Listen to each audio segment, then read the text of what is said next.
जब हम किसी को प्रणाम करते हैं, उन्हें नमस्कार करते हैं या हमें कोई प्रणाम करता है, तो अनायास ही हमारे मुंह से निकलता है खुश रहो, गॉड ब्लेस यू, सदा सुखी रहो। ये जो प्रणाम के उत्तर में हमारे मुंह से निकलते हैं ना, ये कोई साधारण शब्द नहीं है, ये दुनिया के सबसे कीमती शब्द है। आजकल हम इन बातों को महत्व देना बंद करते जा रहे हैं, पर यकीन मानिए, जो प्रणाम के जवाब के रूप में आशीर्वाद हमें मिलता है या हम किसी को देते हैं, वो 100% चमत्कारिक शब्द होते हैं, बेशकीमती शब्द होते हैं। एक बहुत प्यारी कथा कहने जा रही हूं। महाभारत का युद्ध चल रहा था। एक दिन दुर्योधन के व्यंग से आहत होकर भीष्म पितामह यह घोषणा कर देते हैं कि मैं कल पांडवों का वध कर दूंगा। इस घोषणा का पता जैसे ही पांडवों को चलता है तो उनके शिविर में बेचैनी बढ़ जाती है। सभी को भीष्म पितामह की क्षमताओं के बारे में पता था, इसीलिए सभी अनिष्ट की आशंका से परेशान हो जाते हैं। तभी श्री कृष्ण द्रौपदी से कहते हैं, तुम अभी मेरे साथ चलो। श्री कृष्ण द्रौपदी को लेकर सीधे पितामह भीष्म के शिविर में पहुंच जाते हैं। श्री कृष्ण स्वयं तो शिविर के बाहर खड़े हो जाते हैं, पर वो द्रौपदी से कहते हैं कि अंदर जाकर पितामह भीष्म को प्रणाम करो।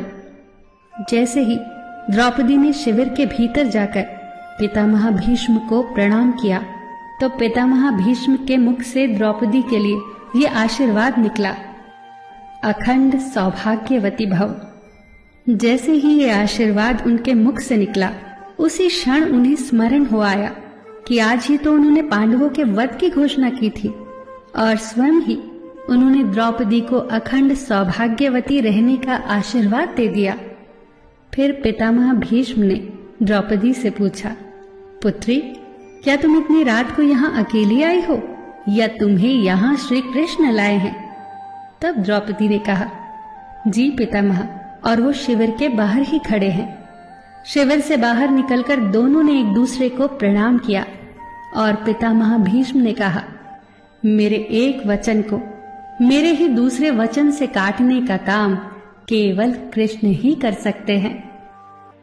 शिविर से वापस लौटते समय श्री कृष्ण ने द्रौपदी से कहा, तुम्हारे एक बार जाकर पितामह को प्रणाम करने से तुम्हारे पतियों को जीवन दान मिल गया है। अगर तुम प्रतिदिन भीष्म, धृतराष्ट्र, द्रोणाचार्य आदि को प्रणाम करती होती और दुर्योधन, दुशासन आदि की पत्नियां भी पांडवों को प्रणाम करती होती, तो शायद इस युद्ध की नौबत ही न आती। जो हर घर में कलह कलेश का वातावरण रहता है, वो कहीं न कहीं इस बात के मूल से जुड़ा है कि हम संस्कार भूलते जा रहे हैं। हम जाने अनजाने अपने बड़ों की उपेक्षा करने लगे हैं। याद रखना कि हर चीज पैसे से खरीदी नहीं जा सकती, और ये भी याद रखना कि हर बात का जवाब गूगल से नहीं मिलता। उसके लिए बुजुर्गों के पास भी बैठना पड़ता है। शरीर की खुराक के साथ साथ हमारी आत्मा को भी खुराक चाहिए, जो संस्कारों से हमें मिलती है। हम भूलते जा रहे हैं आशीर्वाद के महत्व को। आशीर्वाद एक कवच की तरह होता है, जो हर बाधा से हमारी रक्षा करता है। कितनी सुंदर बात कही है किसी ने। प्रणाम अनुशासन है, प्रणाम शीतलता है, प्रणाम आदर सिखाता है, प्रणाम से सुविचार आते हैं, प्रणाम झुकना सिखाता है, प्रणाम क्रोध मिटाता है, प्रणाम आंसू धो देता है, प्रणाम अहंकार मिटाता है, प्रणाम हमारी संस्कृति है। आप सभी को मेरा सादर प्रणाम।